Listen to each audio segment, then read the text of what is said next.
Welcome to the point. మనం చూస్తున్నాము ఏదైతే ఈ సంవత్సరంలో మనం చాలా కీలకమైన అంశాలు చాలా జరుగుతాయి. అందులో ముఖ్యంగా చూస్తే ఏపీ అలాగే పార్లమెంట్ ఎన్నికలకు సంబంధించిన ఎగ్జిట్ పోల్స్ కోసం ప్రతి ఒక్కరు ఎదురు చూస్తున్న పరిస్థితి మనం చూస్తున్నాము. రెండు తెలుగు రాష్ట్రాల్లో ఓవైపు పార్లమెంట్ ఎన్నికలతో పాటు ఆంధ్రప్రదేశ్ రాష్ట్రంలో అసెంబ్లీ ఎన్నికలు కూడా జరిగిన నేపథ్యంలో ఈసారి ఓటరు నాడి ఎలా ఉండబోతోంది అనే విషయం పైన ప్రతి ఒక్కరు ఎక్స్పెక్టేషన్స్ పెట్టుకొని మరి ఎదురు చూస్తున్నారు. అంతేకాకుండా అందరికీ నరాలు తెగే ఉత్కంఠ అయితే ఖచ్చితంగా ఉందని చెప్పొచ్చు. ఎందుకంటే 4వ తారీఖు మనకి రిజల్ట్ వస్తున్నా సార్, అంతకు ముందే ఏం జరుగుతోంది, ఏం జరగబోతోంది అన్నది ప్రజలు చాలా ఉత్సుకతగా తెలుసుకునే ప్రయత్నంలో అయితే ఖచ్చితంగా ఉన్నారు. దానికి ఉన్న ఒకటే ఒక ఆప్షన్, ఇవాళ ఎగ్జిట్ పోల్స్లో ఏ సంస్థ ఎలాంటి రిజల్ట్ ఇవ్వబోతోంది, ఓవరాల్గా అన్ని సంస్థలకు సంబంధించిన రిజల్ట్స్ తీసుకున్న తర్వాత ఎవరికి వాళ్ళే బెరీజు వేసుకుంటారు, ఎవరు గెలవబోతున్నారు, ఎవరు ఓడబోతున్నారు, గెలిచిన వాళ్ళు ఏ స్థాయిలో ఉండబోతున్నారు అన్న విషయం పైన కూడా ఇప్పటికే ఒక క్లారిటీ వచ్చే అవకాశం ఉన్నది మనం చూస్తున్నాము. దీనికి సంబంధించి మనం చూస్తే రెండు తెలుగు రాష్ట్రాలకు సంబంధించి చూస్తే మొదటగా ఆంధ్రప్రదేశ్ రాష్ట్రంలో కూటమి వర్సెస్ వైసీపీ ఇప్పటికే అధికారంలో ఉంది. గత పార్లమెంట్ ఎన్నికల్లో కూడా బ్రహ్మాండంగా పర్ఫామ్ చేసింది. 22 సీట్లతో వాళ్ళు దేశంలోనే అతిపెద్ద పార్టీలుగా ఏవైతే ఉన్నాయో సింగిల్ లార్జెస్ట్ పార్టీలో 3వ ప్లేస్లో ఉన్న సందర్భం మనం చూసాము. ఆ తర్వాత అసెంబ్లీలో కూడా 151 సీట్లతో ల్యాండ్ స్లైడింగ్ విక్టరీతో ఒక చరిత్ర సృష్టించిన పరిస్థితి మనం చూసాం.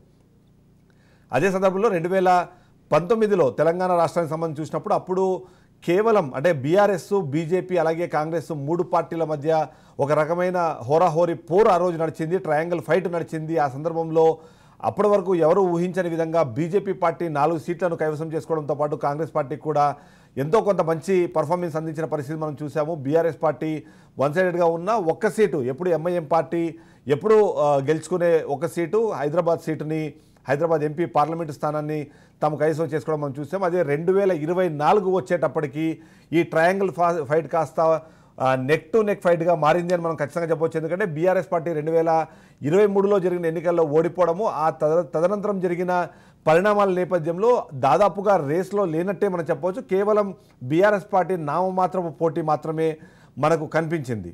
ఎందుకంటే ముఖ్యంగా చూస్తే మాత్రం 2023లో జరిగిన అసెంబ్లీ ఎన్నికల్లో ఓటమి తర్వాత ఆ పార్టీలో ఉన్న పార్లమెంటు స్థానాలకు సంబంధించిన ఎవరైతే ఎంపీలు, సిట్టింగ్ ఎంపీలు ఉన్నారో అందరూ ఒక్కొక్కరు ఒక్కొక్క పార్టీ వైపు వెళ్ళిపోయారు. అక్కడ ఎవరైతే నెక్స్ట్ పోటీ చేస్తారు అనుకున్నారో వాళ్ళందరూ కూడా ఎవరూ లేకుండా చాలామంది కొత్త మొహాలు, అలాగే కాకుండా ఎవరు పోటీలో ఉంటారు అని ఊహించని కొద్ది మొహాలు ఇక్కడ కనిపించిన పరిస్థితి మనం చూసాం.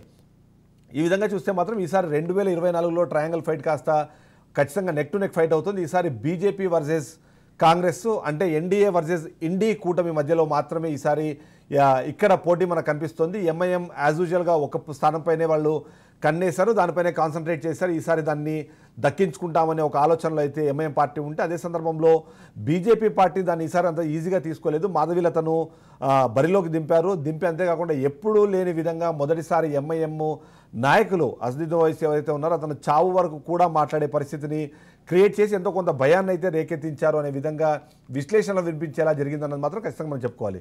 అదే సందర్భంలో పార్లమెంట్ ఎన్నికలకు సంబంధించి గత 2019 ఎన్నికల్లో ఎన్డీఏ కూటమి పూర్తి స్థాయిలో ఆధిపత్యాన్ని ప్రదర్శించిన పరిస్థితి చూస్తున్నాం. కాంగ్రెస్ కేవలం నామమాత్ర పోటీ మాత్రమే కనిపించిన పరిస్థితి మనం చూస్తున్నాం.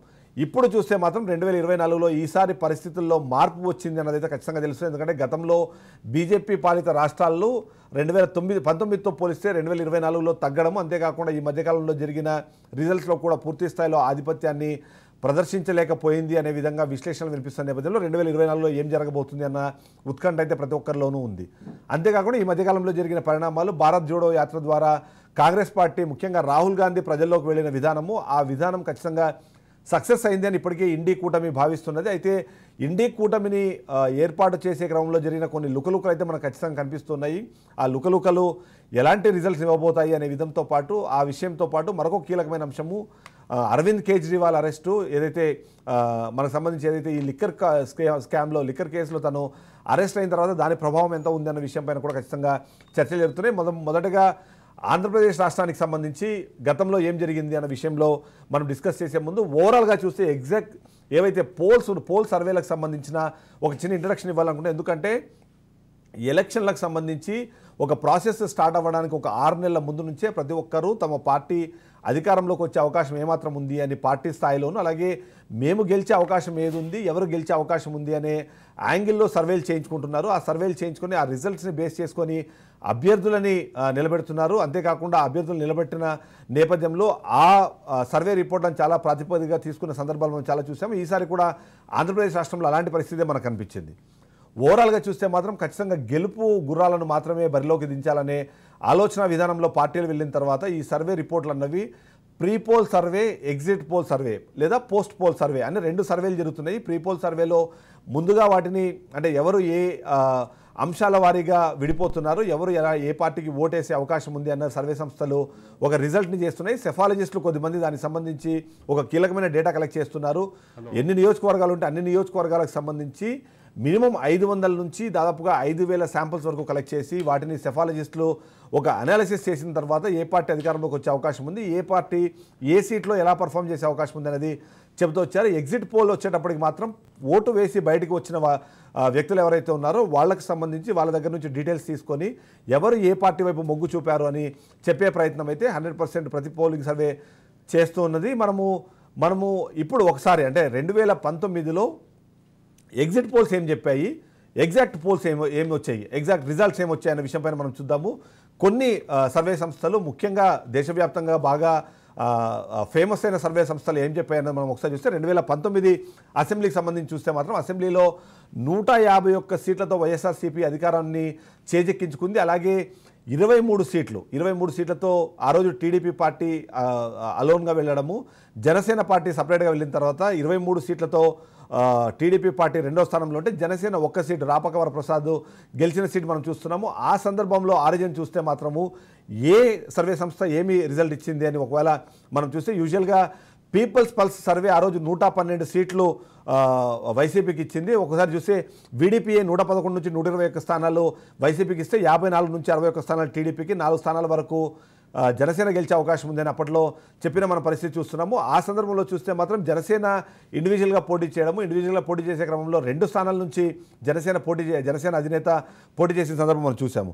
అదే సందర్భంలో ఇవాళ చూస్తే ఇండియా టుడే ఆ రోజు కూడా 119 నుంచి 135 స్థానాలు వైసీపీ గెలిచే అవకాశం ఉందని చెప్తూనే 39 నుంచి 51 స్థానాలు టీడీపీ గెలుచుకునే అవకాశం ఉంది. అలాగే దాదాపు 5 స్థానాలు జనసేన కానివ్వండి లేదా మిగిలిన పార్టీలు కైవసం చేసుకుంటాయనే ఒక ఇన్ఫర్మేషన్ ఇచ్చే ప్రయత్నం చేశాయి. బట్ ఓవరాల్గా చూస్తే ఎగ్జిట్ పోల్స్కి దగ్గరగా చూస్తే సిపిఎస్ సర్వే మాత్రం ఆ రోజు 130 నుంచి 133 స్థానాలు వైసీపీ, అలాగే 43 నుంచి 44 స్థానాలు టీడీపీ గెలిస్తే కేవలం 1 స్థానంలో మాత్రమే జనసేన గెలిచే అవకాశం ఉందని చెప్పి ఆ రోజు ఇచ్చిన సందర్భం చూసినా. ఇక పీపుల్స్ పల్స్ సర్వే కూడా 112 స్థానాలు వైసీపీకి, 59 స్థానాలు టీడీపీకి, 4 స్థానాలు జనసేన గెలిచే అవకాశం ఉంది అని చెప్పింది. అలాగే మిషన్ చాణక్య చూస్తే 91 నుంచి 105 స్థానాల వరకు వైసీపీ గెలుస్తుందని, అలాగే దాదాపుగా అంటే 5 స్థానాల వరకు జనసేన గెలుస్తుందని చెబుతూనే 59 నుంచి 61 స్థానాలు టీడీపీ గెలుస్తుంది అని 2019లో ప్రెడిక్ట్ చేశాయి. కానీ రిజల్ట్ చూస్తే మాత్రం ఎవరి అంచనాలకు అందకుండా ఓవర్ పర్ఫామ్ చేసి 151 స్థానాల్ని ఆ రోజు